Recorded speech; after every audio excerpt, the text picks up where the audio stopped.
दोस्तों जय मसीह की। उम्मीद करते हैं आप लोग अच्छे होंगे, भले चंगे, स्वस्थ होंगे। दोस्तों आज की इस वीडियो में आइए एक कमेंट को हम देखेंगे और उस कमेंट का रिप्लाई देने की कोशिश करेंगे। जी हाँ मेरे प्रियो, आपने सही सुना। सो आइए हम देखते हैं। सबके वो कमेंट है, एक भाई ने कमेंट किया है। उसने कहा, भाई परमेश्वर ने अपने बेटा यीशु को भेजा और अपनी बेटी को क्यों नहीं। मतलब ये भाई कहना चाहता है कि परमेश्वर ने अपने बेटे यीशु मसीह को इस संसार में भेजा पर अपनी बेटी को क्यों नहीं भेजा। हो सकता है इस भाई साहब का ये सवाल हो। सो मेरे प्रियो, मैं बताना चाहता हूं, इस संसार में जब हम देखते हैं परमेश्वर की सृष्टि को, तो परमेश्वर ने अपने संसार की सारी सृष्टियों में से सबसे ऊपर और सबसे बुद्धिमान इंसान को बनाया। जी हाँ मेरे प्रिय, आपने सही सुना। इस संसार में इंसान सभी सृष्टि से ऊपर में है और बुद्धिमान भी है।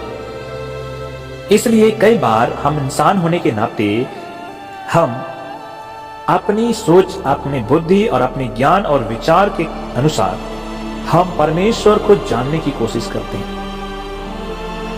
परमेश्वर ने हमें बुद्धि ज्ञान दिया है और हम परमेश्वर को जान सकते हैं, लेकिन हम अपने बुद्धि और ज्ञान और विचार के अनुसार परमेश्वर को जानने की कोशिश करते हैं। और हम कई बार सोचते हैं परमेश्वर हमारे जैसा ही है और इसीलिए हम अपने जैसे परमेश्वर को जानने की कोशिश करते हैं, जो कि बिल्कुल भी सही नहीं है। जी हाँ मेरे प्रिय, इस बात को हमें नहीं बोलना चाहिए कि हम इंसान हैं और हम परमेश्वर की सृष्टि हैं। हमको बनाया गया है, परमेश्वर बनाने वाला है।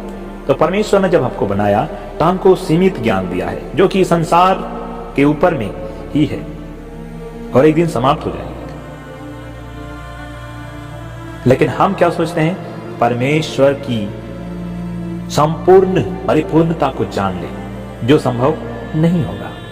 जी हाँ मेरे प्रियो। सो मेरे प्रियो, इस कमेंट का जवाब देने से पहले आइए हम एक वचन को देख लेते हैं। मेरे साथ निकालिए यशायाह की पुस्तक 55 अध्याय और 9 पद। यहां पर लिखा हुआ है, क्योंकि मेरी और तुम्हारी गति में और मेरे और तुम्हारे सोच विचारों में आकाश और पृथ्वी का अंतर है। जी हाँ मेरे प्रियो, परमेश्वर यहां पर कहता है मेरे प्रियो यशायाह के द्वारा, क्योंकि मेरी और तुम्हारी गति में और मेरे और तुम्हारे सोच विचारों में आकाश और पृथ्वी का अंतर है।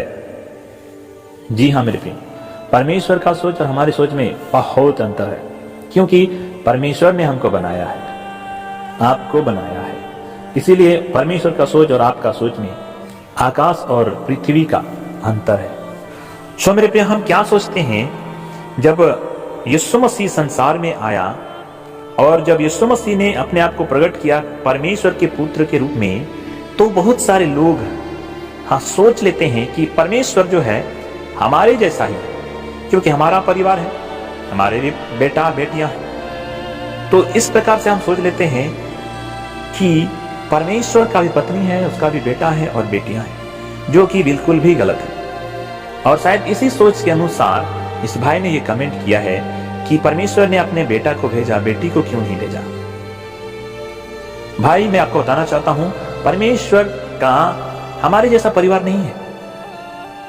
परमेश्वर का हमारे जैसा परिवार नहीं है कि हमारा एक पत्नी है, मेरा एक बेटा है, मेरी एक बेटी है। ऐसा परमेश्वर के पास उसका परिवार नहीं है। जी हाँ, आपने सही सुना।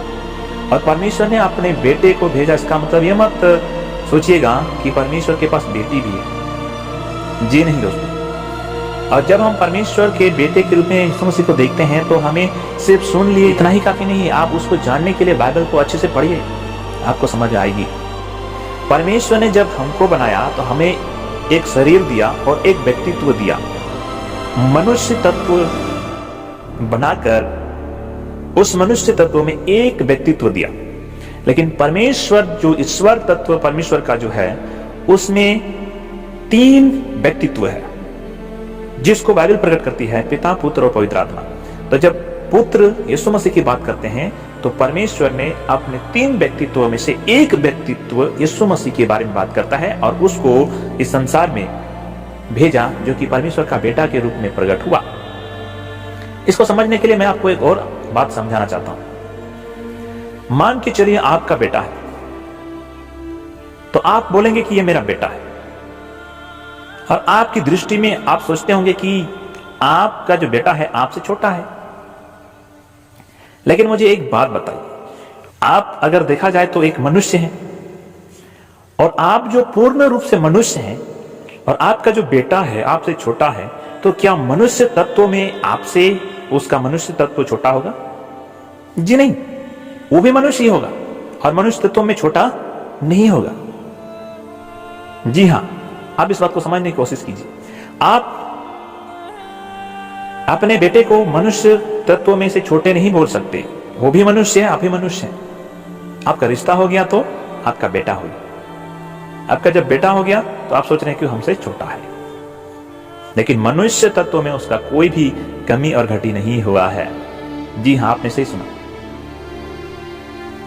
इस प्रकार परमेश्वर तत्व को जब हम देखते हैं, परमेश्वर ने यीशु मसीह को संसार में भेजा, अपने त्रिएकत्व में से एक व्यक्तित्व को संसार में भेजा, और उसका नाम जो हम जानते हैं यीशु मसीह, और बाइबल प्रकट करता है परमेश्वर का पुत्र है।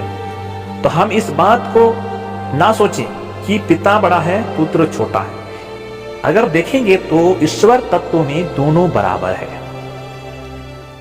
और बाइबल में भी दोनों बराबर को प्रकट करता है। जी हां मेरे प्रिय, इसके बारे में हम फिर कभी बात करेंगे, दोनों में समानता की। इसलिए इस बात को जान लीजिए कि यीशु मसीह परमेश्वर का पुत्र है। इसके अनुसार ये मत सोच लीजिएगा कि उसका पुत्र भी होगा, नहीं। इस बात की जानकारी पूर्ण रूप से आपको बाइबल में ही मिल सकता है, और बाइबल आपको पढ़ना पड़ेगा।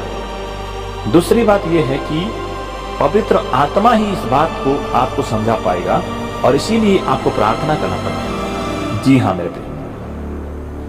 यदि आप जानने के लिए सवाल किए हैं तो मैं उम्मीद करता हूं कि आपका सवाल का जवाब आपको मिल गया होगा। और यदि आप इस सवाल को हमारी समझ को परखने के लिए या फिर क्रिश्चियनिटी के ऊपर सवाल खड़ा करने के लिए आपने किया है, तो मैं आपको यही बोलूंगा कि बाइबल पढ़िए, सब जवाब आपको मिल जाएगा।